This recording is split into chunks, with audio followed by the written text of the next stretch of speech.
Bismillahirrahmanirrahim. Assalamualaikum warahmatullahi wabarakatuh. Inshallah, today we will continue our Tadabbur, a short Tazkirah in Al-Juzu al-Thalith Ashar, or Juzu 13. And if we see Juzu 13, we actually have a portion of Surah Yusuf and also a Surah Ar-Ra'd, and followed by a portion of Surah Ibrahim. Right. So, for the purpose of the short Tazkirah tonight, I would like to focus on selected verses, selected ayat from Surah Yusuf, inshallah. Now, as we know in Surah Yusuf, it is basically one long story, and this is the uniqueness of Surah Yusuf, right? In the Quran, there's a lot of stories that Allah Allah told, and Allah relayed to us. And normally it is mostly portion of the story here and portion of stories there, because it fits a certain narrative and a certain lesson to be learned in various parts of the Quran. However, in Surah Yusuf, we have one long story of the story of Yusuf as a long story with packaged as a surah as such, right? So this is how Surah Yusuf is unique, right? However, I will be focusing on the end of Surah Yusuf, starting with this verse 111. أعوذ بالله من الشيطان الرجيم. لقد كان في قصصهم عبرة. There was certainly in their stories a lesson. لأولي الألباب, for those of understanding. ما كان حديثا يفترى ولكن تصديق الذي بين يديه. Never was the Quran a narration invented, but a confirmation of what was before it. وتفصيل كل شيء, and a detailed explanation of all things. وهدى ورحمة لقوم يؤمنون, and guidance and mercy for a people who believe. لقوم يؤمنون, for those who have iman, inshallah. Now, in this verse, interestingly, Allah mentioned about Allah bring their stories as what? As ibrah, as lesson to be learned by us, right? So, and Surah Yusuf itself is being a long story, so we should have lesson from it, right? لِأُولِي الْأَلْبَابِ, for those of understanding. So hopefully we are part of these people Allah mentioned as ulil albab, and for that we should be getting ibrah from all the stories that Allah told, Allah tells, Allah mentioned in the Quran, inshallah. And for what purpose? If we go to the end of this ayat, wahudan wa rahmah liqaumi yu'minun, this is as a guidance and mercy. So I'm focusing on this point, guidance, huda, hidayah. Now, if we consider the Quran as a source of hidayah, source of huda, source of guidance, it is ironic if we never get any guidance from the Quran, right? Meaning that the Quran never guide us anywhere. So, because if we say it is a guidance, it should be clearly guiding us in a certain direction. But if we do not even know what that direction is, how can we say we are being guided, right? So that is where the focus of this short Tazkirah today will be, inshallah. First, I will bring this verse, which is two verses before the verse we just covered just now, which is verse 109. أعوذ بالله من الشيطان الرجيم.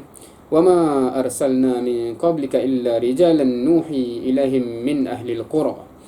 And we sent not before you, this is referring to the messenger, except men, this is other messenger, to whom we revealed among the people of cities, min ahli al-qura, from among the people of cities. So there's a lot of discussion and tafsir what this means, because why is Allah saying specifically that they come from among the people of the cities, right? There's a discussion about cities, and there's a discussion about among, right? So among the thing is that we know from all the stories of the prophets and messengers of Allah that we have covered, that the people actually know these people, know this man, know this prophet before they become prophet or messenger, right? They know him all his life, they trust him, he is a trustworthy person. Only after he claimed for revelation that people start to not trusting them, not accepting them, right? So that's one factor there, where all of the messenger have established their credibility actually among the people before even speak up as a messenger. So that's one thing. But I want to focus on another thing, min ahlil qura, about why the cities in relation to what Allah mentioned next. أَفَلَمْ يَسِيرُوا فِي الْأَرْضِ فَيَنْظُرُوا كَيْفَ كَانَ عَاقِبَةُ الَّذِينَ مِنْ قَبْلِهِمْ. So have they not traveled through the earth and observed how was the end of those before them? Those before them referring to what we can see here. People from before our time, that actually Allah actually purposely have left some of their monument for us to see, and ironically or interestingly, it becomes a lot of them becomes a tourist attraction, right? For example, from the pyramid, I'm not sure what it is called, the building inside the big rocks, right? There's a building, magnificent building there, etc., right? These are legacies of the people of the past. A monument is so magnificent, but what is the end of them, right? Meaning, where is the people that build this in the first place? Where are they, right? So we know many of them actually the end of their life is as told in the Quran, right? They are being punished, etc., right? So there's a reason why Allah highlighted that they actually, you know, the legacy is they have built all these beautiful buildings, etc. However, you know also they have been punished, and then Allah mentioned waladarul akhiratu khairul lil ladzina taqaw, and the home of the hereafter is the best. So this should be a reflection for us, right? Because those people, they have huge amount of technology, engineering, whatever, to build those kind of things, and even some of those pyramid, etc., we are even trying to understand how they even built that in the first place, right? However, Allah mentioned that all of those means nothing, because in the end they're being punished, and then in the akhirah they have nothing.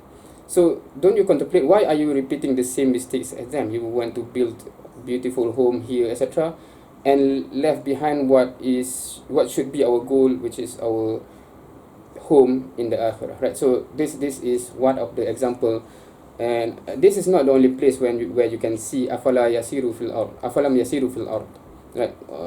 Where we are actually encouraged to travel the world. However, it's not just to see this beautiful scenery or being at awe at the architecture of the building, but we have to contemplate what is the story of these people before, right? They are at the peak of their technology, if they can build such a thing, but what is the end of them, and what is the akhirah story of them? Do I want to repeat the same story, right? So that is among the thing that should be among the lesson that we learn from our travel, right? Not just to, oh, I wish I can build such a beautiful home here in this earth also, right? So that is missing the point of why Allah actually encourage us to travel the world, right? So this is one of the ayat to relate to the stories of before, right? And why we learn about the stories, and we see their ruins or left behind monuments, right? Now and this relates to the point of tadabbur, right? So I hope that this word is not a totally new word to all of us here. And it is quite interesting actually. If we try to find any ayat in the Quran where Allah becomes angry at anyone for not reading the Quran, we cannot find any. There's expectation that we should read the Quran, but there's no verse that indicate that Allah becomes angry that people do not read the Quran. But there's a two verse at least where Allah actually shows His anger that people do not tadabbur on the Quran. It's not about reading, it's about tadabbur, right? Afala yatadabbaruna al-Quran. For example, in Surah Muhammad verse 24, Afala yatadabbaruna al-Quran am ala qulubin afqaluha, meaning, why didn't you tadabbur on the Quran? Is it your heart is already locked? Meaning if you read in intonation and in context, you can feel the anger there, right? And the other one, Surah An-Nisa verse 82, afala yatadabburuna al-Quran walau kana min indi ghairillah lawajadu fihi ikhtilafan katsira. Why didn't you tadabbur the Quran? If this is from other than Allah, basically, you will find a lot of discrepancies or inconsistencies in it, right? So this is about those who are not confident that this is from Almighty Creator, right? Allah Subhanahu wa Taala. So it is interesting, and it's a huge reflection also whether we have done this tadabbur, because I think generally speaking, in terms of Malaysia, in terms of Malay culture, we do emphasize on reading a lot and khatam Quran, etc., right? But I think more importantly, if we read the Quran, we will go through this kind of verse where it indicates that if we never do tadabbur on the Quran, na'udzubillah, are we going towards the anger of Allah Subhanahu wa Taala? So we try to prevent that, right? So in terms of tadabbur of Quran, so in terms of the word, there's the word dubur there, dabar, right? Dubur. And I think yesterday I did mention a hadith where it mentioned dubur salah, right? At the end of the salah, you should do the 33 zikir, right? So that dubur is behind. In Malay, we take that word, right? Dubur, or up just after, right? So yatadabbarun, we want to see what is behind this verse for me, right? So that's basically it. And in simple word, we normally say it is to reflect, right? So from my personal perspective, when we do tadabbur, this is going general in terms of, because this is the last session for me to join all of you. So I want to have something that is applicable throughout our life, inshallah, in terms of our interaction with Quran. We know the importance, but how, right? So I think there's 3 questions that is important for us to ask ourselves whether we have the answer every time we go through any verse of the Quran. First is, what is the meaning, right? There are verses that is very straightforward in terms of the meaning, right? For example, ya ayyuhallazina amanu kutiba alaikumus siyam, right? And we all know this verse because it relates directly to what we are doing right now, or throughout the month of Ramadan, right? So that verse means that it has been made compulsory for us fasting, siyam, right? So, but there are verses that are not that direct, right? So for example, when we read stories in the Quran, so it's not directly an instruction, it's a story. So what is the meaning of this story, right? So that's the first question that we have to understand. And here, if we go in detail, there's a lot of underlying question of, for example, linguistic approach, etc. For example, just a short example. I'll start with example. I'm not sure whether, I assume majority of us are Malay speaking, right? So or understand Malay. So for example, there's a phrase that we normally use, for example, in Malay, masak nasi, right? If you translate, is it cook rice, something like that, right? However, we understand what it means, but if you translate, or if you take the word, because when you act on it, you actually take beras, right? In English, both nasi and beras is rice, is it? Or is it different? I think it's rice, both, right? I'm not mistaken. But in Malay, nasi and beras is 2 different things. But no one, when being asked to masak nasi, they actually masak nasi, they actually masak beras. So that is an example of, there are some embedded meaning in certain language that if you do not understand that language and that culture, you might misunderstood totally. You do nasi goreng lah when you say masak nasi kan, because you actually masak nasi. So there's other example as well. For example, in terms of how certain type of language is being used. For example, again in Malay, if you have your son, young son, play outside of the room, climb up the tree and then fall down and come back home and in crying, right? And then, for example, if this is the type of father figure that you are, right? You say panjat lagi, or you translate is climb again, or climb once more, or something like that, right? On the surface, it appears to be an instruction.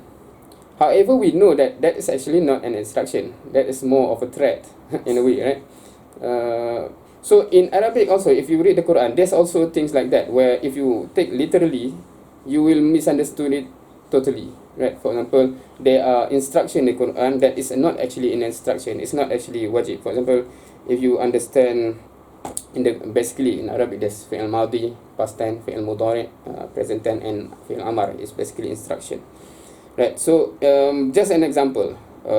If you go to Surah Jumu'ah and the end of Surah Jumu'ah, there's a verse, فَإِذَا قُضِيَتِ الصَّلَاةُ فَانْتَشِرُوا فِي الْأَرْضِ وَابْتَغُوا مِنْ فَضْلِ اللَّهِ. After you have prayed the Jumu'ah prayer, go around all across the world, for example, you spread around and find risk, basically. It means. So someone might ask, okay, so that is the instruction of Allah Subhanahu wa Taala. Allah says after Jumu'ah prayer, go out, go all around the world and find rizki, right? So if I continue to make ibadah, zikir, whatever, and not go out of the masjid after Jumu'ah, am I sinful? So that is if you do not understand the context. This is just an example of a lot of example in the Quran where that instruction, that fi'il amar, if you see the fi'il is fi'il amar, is do this, go out, right? But in the context, it doesn't mean that, because this is in relation to the verse before. The verse before, Allah instructs, why are you still doing business outside when there's already azan, right? Come in. After that, you can go out, right? So that instruction is in relation to that, to mean that after salat, you can go out, you can do business. But when azan is already, azan Jumaat is already, you heard it, you have to stop your business, come here, right? So that's an example of there are certain ilm or knowledge that you have to also gather to understand what the Quran means, right? What the verse means. But I think fortunately most of our translation of the Quran is actually not direct translation. It's actually tafsir translation. It's translated in context already. That is why also when you compare translation of Quran is not the same, because different tafsir can indicate different things, but it is trying to give the meaning as accurate as possible. It's not direct translation. So that's the meaning, right? Second, so what? Okay, so I'm sorry about the language, because this I normally address a younger audience, right? Or in other words, so what does that have to do with me? Like we mentioned, like kutiba alaikumus siyam, that's straightforward, we understand. Okay, that's for me. But when the verse is like tabbat yada abi lahabin wa tab, right? First, in terms of the meaning, what does it mean? Why is Allah cursing two hands of Abu Lahab? Why the two hands? So that's a tafsir there. The two hands indicates that his power, his strength, and whatever he put his effort on, etc. His wealth, meaning his wealth, etc.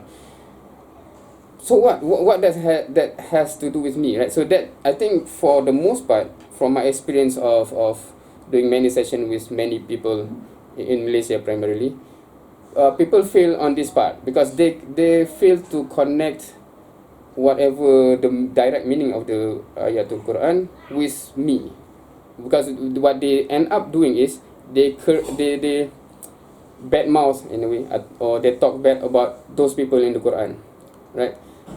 Which is not necessarily wrong, but that is still missing the point, because if I give this example, normally this example I give to students, but this is because we have parents here mostly, I think. From the perspective of parent, right? For example, we see one of our son, a younger son, playing video game all day long, and he's not preparing for his exam or whatever, right? So for example, and then we told them, we told this son, you know what happened to your older brother? He is just like you. He play game all day and night, and now look at him. He's no future, whatever. For example, let's take that extreme story, right? Now, our intention, you understand what our intention is, right? We want him to take the lesson from his older brother, that if you keep doing this, you will end up just like that. However, if we notice that what the outcome is, that younger son, because nowadays if you play game, if you know, they have this headset and they keep talking to the other people on the other side of the world, playing game with them, right? So he keep telling, he actually relayed the story to his friend. You know what? My brother is such a loser, right? Etc. Right? Now, and then his friend, you know what? That the brother of that friend is such a loser. He blah blah blah, right? Now, if we understand that analogy or story, we understand that these kids are missing the point, right? Because the story that we tell them is for them to take lesson. If you keep playing this game like this all day and night, you will end up like that. I'm giving this story why? Because this is exactly what is happening to the Muslim in relation to Bani Israel's story. Allah tell a story about Bani Israel. This is exactly what they do, and then this is what happened to them in the end. And for many aspects, we are actually repeating the same mistake. And when we read the story, we end up to do just like that young son. Bani Israel is such a loser, etc., etc., etc. And we do not realize that Allah tells us the story to say that, okay, they are your senior, because along the line of prophet, that's one of our senior, Bani Israel, right? They have the same circumstances as you. Prophet come to them, prophet come to you. They have kitab, hence ahli kitab, you have kitab. And then they keep doing the same mistake that you are currently showing, right? They have the kitab, they never put in practice, etc., etc., etc., right? So if you keep doing what you do, na'uzubillah, you will end up just like them. So that's the point of the story. Unfortunately, we are missing, and this, so what? So what has that story have to do with me? So we don't relate. We just end up just Abu Lahab is such a loser, Bani Israel is such a loser, etc., etc., right? And then based on what we understand, what is the action item? What should I do, right? So in short, I think if we want to evaluate ourselves whether we have done enough tadabbur in relation to Quran, we actually, for any verses that we focus on, we actually should cover and answer these three questions in general, right? Because when you say it is huda, it's guidance, a sign of something guiding us is actually it is guiding us towards some direction. If our life have never been directed, then we cannot claim it is a book of guide, right? For example, we are almost Idul Fitri, for example, right? And for example, many of us try new recipe, baking cookies, cakes, etc. for to serve during Eid. And someone might ask, wow, this is delicious. How do you do this? I know how to do this based on that recipe book. This is from that recipe book. Meaning some people actually they are being guided by recipe book a lot. But if you ask, okay, so in our life, have you been guided? What is an tangible example how are we being guided by Quran? Interesting. That's a good question, right? So if we are in that position, then we should rectify as best as we can, right? How do we actually do tadabbur on Quran until we actually know, okay, how these stories relate to me and what should I do in these circumstances, right? So generally speaking, this is the three basic questions that for us to just check ourselves whether we have done tadabbur or not and what to do, right? Now I'm telling you this, okay, I'm just relaying this as a, not to say final remark or anything, but there's a backstory on why, because when the how to say, the opportunity to be sharing with all of us over here opens up, I straightway jump into the opportunity. Why? Because of these two hadiths, right? These two hadiths is actually primarily about hasad, and these two hadiths actually says there's hasad or envy is not permitted except for two cases. In the first hadith on the top here, it says that you cannot have hasad, you cannot be jealous of anyone except for two cases. One is when you see someone who have knowledge of Quran and he recites it during day and night. And second, a man who Allah gave him wealth and he spends it day and night. So it is not about the knowledge of Quran or the wealth itself. It is actually what he do with it, right? For example, he know the Quran and he actually recite it day and night, or he have wealth and then he spend it in the path of Allah day and night, right? So we can and we should be jealous and envious of that. For example, the second hadith, envy is permitted only in two cases: a man whom Allah gave wealth and he dispose it rightfully, fil haq. This is translated rightfully, but also there's some translated fil haq is fi sabilillah, right? And the next one, rijal atahu Allahul hikmah, the man who Allah gives hikmah and he applies and teach it. Now it's quite interesting in the debate, in the sense that, okay, both hadith says there are only two permissible hadith, two permissible hasad or envy. The first one is consistent about people who spend wealth fi sabilillah, but the second seems to be different. One is about the Quran, one is about the hikmah, wisdom. right? But the discussion about these two is actually the same, in the sense that hikmah refers to lesson or knowledge from the Quran, and Quran is referring to the hikmah as well. And many hadith do use that hikmah to refer to Quran and also hadith, right? So we should be envious when we see someone can share the knowledge of Quran, or also share the wealth with others, and we should be competing. And we already mentioned about competition yesterday, right? So we should be competing. Hence why when the opportunity comes up, I jump in to grab the opportunity to be sharing, even though because normally what holding us back is oh, I'm not the best, or I'm not the most knowledgeable, etc., right? However, I think the culture that should be encouraged is that no one should be expected to know everything.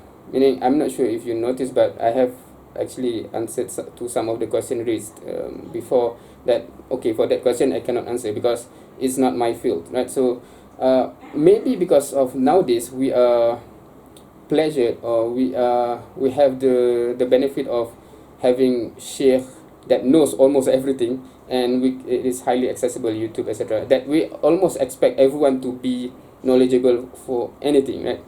For everything. But that should not be the case, and we should encourage the environment where everyone is competing in sharing, and not being expected to know everything before sharing at least what he knows. And yeah, that's number one. So and in relation to that, I just mentioned this. In terms of tadabbur, I come to realize and become appreciative on this quite late in my life. I have to admit, and we can blame the past, etc., but I think we should focus on what we can do, and we should stop focusing on what we can't control, right? We should focus on what we can control. So if we lack of the opportunity to have such an interaction with the Quran, at least we should in our life forward, we should encourage ourselves, and also we should encourage the bi'ah of Tadabbur Quran with our kids, right? So I think that's the starting point that will be very, very good for our kids. For example, when they read Juzu Amma, the short surah, right? What is the meaning? We can discuss. And then, so what? So what is this story about this elephant and Ababil? What does this story have to do with us? Right? Because normally that is where it is disconnect, great disconnect. We know the story, we do not know what we need to do with that story, right? So what? So is it affecting my life? So if you do tadabbur, that question should be answered. Wallahu alam. So that is about tadabbur as a whole, and also Allah mentioned in the Quran that as we covered in the Surah Yusuf just now, Allah bring qasas, stories, so that you gain ibrah, and then it becomes huda, right? It becomes guidance. Now a short notice, because before this session there's a message that just request me to just touch upon a question with regard to mental health a bit. So I'm just going to touch a little bit. The story, the question, as I understand it, is as such. With the topic of improving our mental health in Islam, must we only talk to Allah Subhanahu Wa Taala about our problem and never to our family and health professional? I want to know if it's haram or not. Right now, in Islam, I think if you understand the Quran and Hadith, first and foremost, I think we should make the distinction between spiritual and mental in a way, right? Because sometimes we equate them, hence we treat mental health issue as if it is not part of this world, the sunnatullah of this world. Now, in Islam, we are never being taught to ignore the sunnatullah. If I hope that word is commonly understood, sunnatullah, or in English, what do you call it? The nature of this world, the nature that Allah have put in place in this world, right? For example, because we never ignore it. For example, if you do business, if we do anything, we always consider the nature of things, the sunnatullah of things, to attain what we want to attain. And even Rasul Sallallahu Alaihi Wasallam in Sirah, we can notice this. Right? For example, in the battle, right? we know in the end, for example, Battle of Badr, we know in the end Allah helped with the malaika, right? The angels that were sent to help the mu'min. However, that only the malaika is only being sent after they have marched on and willing to put their life on the line, for example, so to speak, right? It's not like if you imagine in the meeting before the battle, okay, so malaikat, where do you want to attack? If it's like that, then obviously they are confident they will win, regardless, right? Because malaikat will confirm kill all those mushrikin, right? But it's never like that. Even in the event of hijrah, right? We know how difficult it is and how many strategies that Rasulullah put in place, right? For example, Rasulullah do not use the normal route from Makkah to Madinah. He used the not normal route, and then not a straight path, not a straight journey, but camp first in the cave of Sur, right, etc., etc. So Rasulullah apply many strategies. However, okay, if and in this event that we know the famous phrase, right, when Rasulullah says to Abu Bakr, "La tahzan, inna Allah ma'ana," not to worry, Allah is with us. That phrase is being mentioned. We have to understand the context. It's being mentioned after Rasulullah have put many strategies, many physical world strategies, to achieve what he want to achieve. It's not like, because for us today, sometimes we do not do anything. It is as if Rasulullah just walk without any preparation with Abu Bakar, and Abu Bakar says, "Is this okay like this? Relax, inna Allah ma'ana." It is never like that. It is never in that manner, right? It is after you put all your effort and then put your faith to Allah. So because I like to highlight the hijrah, because if from my logic, because hijrah is just after Isra Mi'raj, meaning if I'm in that position, I already know that makhluk Burak can make me travel so fast. Why not I just make dua, Ya Allah, give this Burak and we can just ship all the Muslim to Madinah, right? Why is that never in the consideration? So Allah and Rasul want to show us, the Muslim, that we always consider the sunnatullah of this world before, meaning as an effort before tawakkal, right? So that's the thing. So going back to mental health, so we have to understand that this is part of the story of sunnatullah of this world. There's a factor, there's a cause and effect, etc., etc., etc. So, and there are people who specialize in it, just like any other physical health. They are specialized on skin, on eyes, on whatever. There's a lot of specialization going on there, including mental health. So I think it is not right to see that we treat mental health as if it doesn't have this discussion of understanding the sunnatullah, how it is triggered, how can it be cured or managed, etc., etc., etc. So I think it is from that perspective, from basic concept Islamic perspective, it is wrong to just pray and not go to those specialized on that area, just like for any other health. But as well, just like in the event of hijrah, I think in the event of hijrah, if I ask, do you think that the strategy of Rasulullah work? You can just nod or shake from your understanding. Does the strategy work? Because Rasul choose a different path, not the normal path, and then he came first at a cave of Tur, and then the daughter of Abu Bakar come to give the news of what is happening before moving on, right? That's such a complicated strategy there. Is it successful?